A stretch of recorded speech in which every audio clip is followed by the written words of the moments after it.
President Ferdinand R. Marcos Jr. returns home from his three-day working visit to Singapore with secured investments and employment opportunities.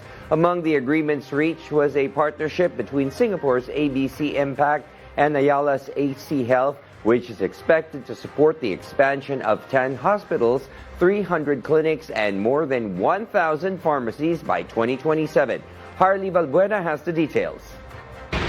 President Ferdinand R. Marcos Jr. brings home fresh investments and new jobs as he concludes his three-day working visit to Singapore.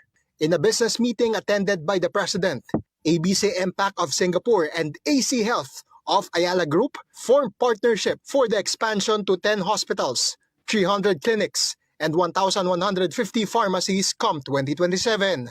This will generate 10,000 direct healthcare and retail jobs for Filipinos. Singtel Group, meanwhile, committed to expand their operations in the Philippines in AI, cloud technologies, and data center infrastructure, which will also create high-value jobs. Matagumpay at produktibo ang working visit ni Pangulong Ferdinand R. Marcos Jr. sa Singapore.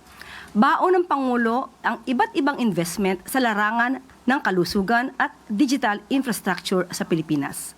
During the courtesy call with Singapore Prime Minister Lawrence Wong, both leaders vowed stronger cooperation on trade and investments, artificial intelligence, and health and social development. Isinusulong din ng Pangulo at ng Prime Minister ang mga bagong bilateral agreements na makakatulong sa pag-usbong ng dalawang bansa. The two countries also reaffirmed commitment to peace, stability, and prosperity in the ASEAN. Meanwhile, First Lady Liza Araneta Marcos delivered her keynote address at the Global Economic Cooperation East Summit of Future Economic Cooperation Council, where government and business leaders in the Indo-Pacific convened for a deeper cooperation on economic and sustainable growth.